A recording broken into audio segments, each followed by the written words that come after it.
आदाब नाज़रीन, पेश है अहम खबरें। आइए देखते हैं सुर्खियाँ। लोकसभा और राज्यसभा की कार्रवाई मुकर्ररा काम के दिनों से एक दिन कबल गैर मुअय्यना मुद्दत के लिए मुलतवी कर दी गई है।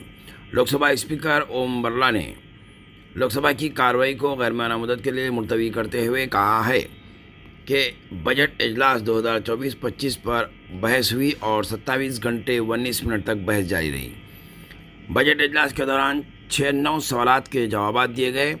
उन्होंने कहा कि सेशन के दौरान 12 सरकारी बिल पेश किए गए और जिनमें 4 बिल मंजूर किए गए। चंद अहम बिलों में फाइनेंस बिल 2024, तखसीस बिल 2024, जम्मू कश्मीर तखसीस बिल 2024 और इंडियन एयरक्राफ्ट बिल 2024 शामिल है। इस दौरान सदनशीन राज्यसभा जगदीप धनखड़ ने भी राज्यसभा की कार्रवाई को गैर मुअय्यना मुद्दत के लिए मुलतवी करने का ऐलान कर दिया। दोपहर के वक्फे के बाद जब ऐवान की कार्रवाई बार बार मुलतवी होती रही तो जगदीप धनखड़ ने इन अरकान के रवैये पर तशवीश जाहिर करते हुए शाम 4 बजे कार्रवाई को गैर मुअय्यना मुद्दत के लिए मुलतवी करने का ऐलान किया।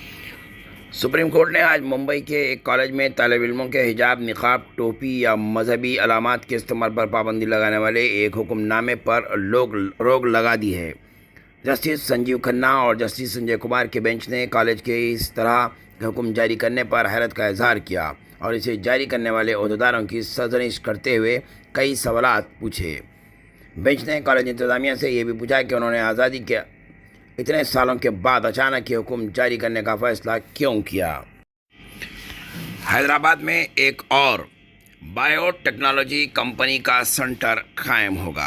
सैन फ्रांसिस्को में चीफ मिनिस्टर रेवंत रेड्डी की मौजूदगी में एक याददाश्त मुफाहमियत पर दस्तखत हुए। इसके अलावा तेलंगाना में कई एक फर्म्स कंपनीज़ के ज़रिए सरमायाकारी की दावत दी जा रही है। अपने अमेरिका के दौरे पर वज़ीर आला रेवंत रेड्डी और वज़ीर इंफॉर्मेशन टेक्नोलॉजी जनाब श्रीधर बाबू ने कई नामोर कंपनियों के चीफ एग्जीक्यूटिव ऑफिसर से मुलाकात की और उन्हें खिताब किया। इस मौके पर हैदराबाद मेट्रो रेल की तोसी और मूसी नदी की सफाई के प्रोजेक्ट्स का भी हवाला दिया गया। तकरीबन नेट ज़ीरो सिटी और दूसरे कई प्रोजेक्ट्स के मौजूदा क़याम के बाद एक नए शहर की तामीर का मंसूबा लेकर चीफ मिनिस्टर रेवंत रेड्डी ने अमेरिका का दौरा किया है ताकि तेलंगाना से ताल्लुक़ रखने वाले और हिंदुस्तान के दूसरे रियासतों से ताल्लुक़ रखने वाले एनआरआईज़ को तेलंगाना में सरमायाकारी की तरफ राग़िब किया जाए। उनका मंसूबा है कि हैदराबाद, सिकंदराबाद, सैबराबाद जैसे शहर तामीर किए जाएं और अब आलमी मेयार का चौथा शहर तामीर करने का मंसूबा बनाया जा रहा है। Chief minister Revanth Reddy America में मौजूद रहते हुए हैदराबाद और तेलंगाना के नज़्म व नक्श पर गहरी नज़र रखे हुए हैं और वो रोज़ाना रियासती वज़रा और आला अहदेदारों के साथ बातचीत करते हुए महकमेजात की कारकर्दगी का जायज़ा ले रहे हैं। चीफ मिनिस्टर की जिम्मेदारी संभालने के बाद रेवंत रेड्डी का ये दूसरा बैरूनी दौरा है।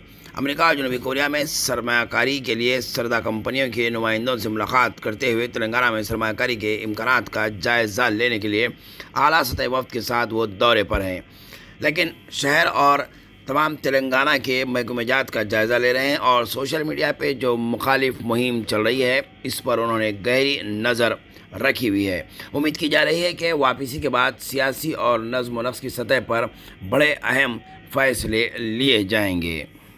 किसान कर्ज माफ़ी स्कीम 15 अगस्त तक मुकम्मल हो जाने की भरपूर उम्मीद की गई है। नायब वज़ीर आला भट्टी विक्रमार्का ने कहा है कि बरसरे इक़्तिदार आने के बाद कांग्रेस हुकूमत इंदिरम्मा राज के आगाज़ से आवाम को मुतमईन किया जा रहा है।